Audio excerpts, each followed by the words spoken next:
कौन है यह बर्बरिक? महाभारत के युद्ध को कुछ योद्धा अकेले ही विजय प्राप्ति करने की योग्यता रखते थे। इनमें से सूर्यपुत्र कर्ण 25 दिन, गुरु द्रोणाचार्य 22, पितामह भीष्म 20 दिन।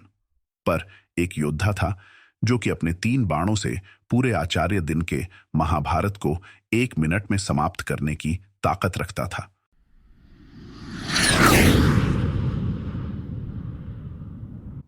श्री कृष्ण क्यों डरते थे बर्बरीक से? महाभारत का युद्ध शुरू होने वाला था। देश भर की योद्धा या तो कौरवों के साथ थे या पांडवों के साथ। इस बीच महाबली भीम के पुत्र बर्बरीक भी कुरुक्षेत्र की ओर बढ़ रहा था। जैसे ही श्री कृष्ण को पता चला कि बर्बरीक युद्ध के मैदान की ओर आ रहा है, वो आशंका से भर गई। उन्हें डर था कि ये योद्धा कौरव सेना का साथ देगा। बर्बरीक का कौरवों की ओर से युद्ध करना मतलब पांडवों की हार होना।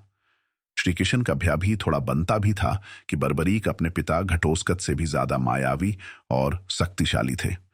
कर्ण जैसा दानी शक्ति स्वरूप के अनन्य उपासक इस पूजा से और गुरु विजय सिद्धितेन की कृपा से उन्हें अतुल्य शक्ति इंद्रियों को वश में करने का वरदान और 3 अचूक तीर मिली थे जो हमेशा उनके पास रहते थे।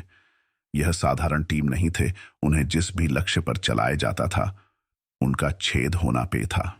लेकिन अपने दादा भीम का पक्ष छोड़कर कौरवों के ओर से बर्बरीक क्यों युद्ध करेगा?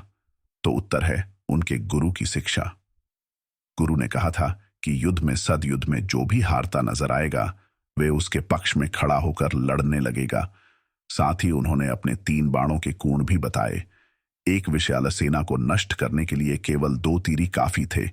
इसने कर पांडवों के शिविर में हाहाकार मच गया। उन्हें लगा कि यदि कौरव हारने लगे तो बर्बरीक कौरवों की ओर से युद्ध करने लगेगा। श्री कृष्ण को भी इसकी जानकारी थी। वह जानता था कि इस धर्म युद्ध में अधर्म की पराजय निश्चित है, अर्थात कौरवों की पराजय होगी। लेकिन जैसे ही बर्बरीक कौरवों को पराजित होता देखेगा वे अपनी प्रतिज्ञा के अनुसार उनकी ओर से युद्ध करेगा। श्री कृष्ण ने बर्बरीक से पूछा कि यदि वे युद्ध ना करे तो क्या होगा? इस पर बर्बरीक ने उत्तर दिया कि ऐसा नहीं हो सकता। मैं एक योद्धा हूं और मैं निश्चित रूप से लड़ूंगा। गुरु को दिया हुआ वचन भी पूरा करूंगा। यह कहकर बर्बरीक बाहर चला गया। इसके बाद पांडवों के शिविर में चर्चा होने लगी। तय हुआ कि श्री कृष्ण इस संकट से निकलने का उपाय खोजेंगे। अगले दिन श्री कृष्ण ब्राह्मण के वेश में बर्बरीक के बांचे। तब वे साधना में लीन थे। उनके पास 3 तीर रखे हुए थे। बर्बरीक को देकर बर्बरीक ध्यान मुद्रा से बाहर आया और उनके चरणों में प्रणाम किया। ब्राह्मण ने पूछा, यह पीपल के पेड़ के नीचे ध्यान मुद्रा में बैठने का क्या कारण है और तुम कौन हो? बर्बरीक ने उन्हें अपना परिचय दिया और बताया कि वे युद्ध करने आए हैं। इस पर ब्राह्मण ने कहा, आपके पास 3 ही तीर हैं, तुम उनमें से कौन से तीर से लड़ोगे? इस पर बर्बरीक ने उन बाणों के निष्फल होने की सारी कहानी सुनाई। ब्राह्मण ने पीपल के पेड़ की ओर उंगली करके कहा, मान लीजिए यह पेड़ एक विशाल सेना है और इसका प्रत्येक पत्ता एक सैनिक है। तुम इन बाणों से इन्हें कैसे भेदोगे? इस पर जैसे ही बर्बरीक अपने बाणों का चमत्कार दिखाने के लिए धनुष उठाने के लिए मुड़े, श्री कृष्ण ने अपने पैरों के नीचे एक पीपल का पत्ता बिछा दिया। बर्बरीक ने अपने धनुष से बाण चलाया और उस पीपल के पेड़ की ओर छोड़ दिया। सभी पत्तों में छेद हो गया। इसके बाद जैसे ही उसने दूसरा तीर छोड़ा, सारे पत्ते जमीन पर गिर गए और तीर ब्राह्मण के पैरों में लग गया। ब्राह्मण के पैरों से खून बहसा देंगे बर्बरीक हैरान रह गया। उसने महसूस किया कि यह कोई साधारण ब्राह्मण नहीं है, अन्यथा यह मर गया होता।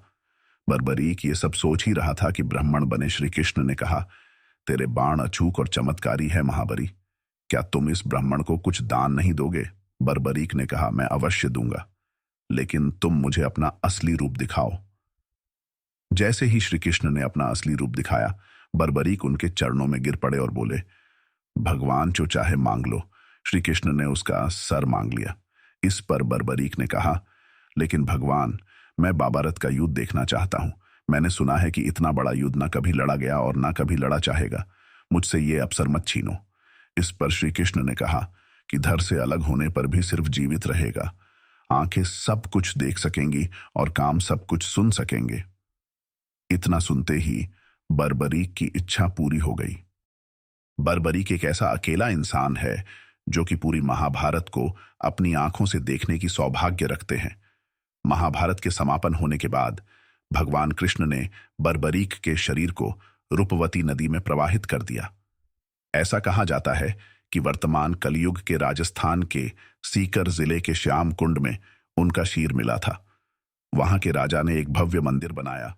सभी लोग उनको खाटू श्याम के नाम से पूजते हैं।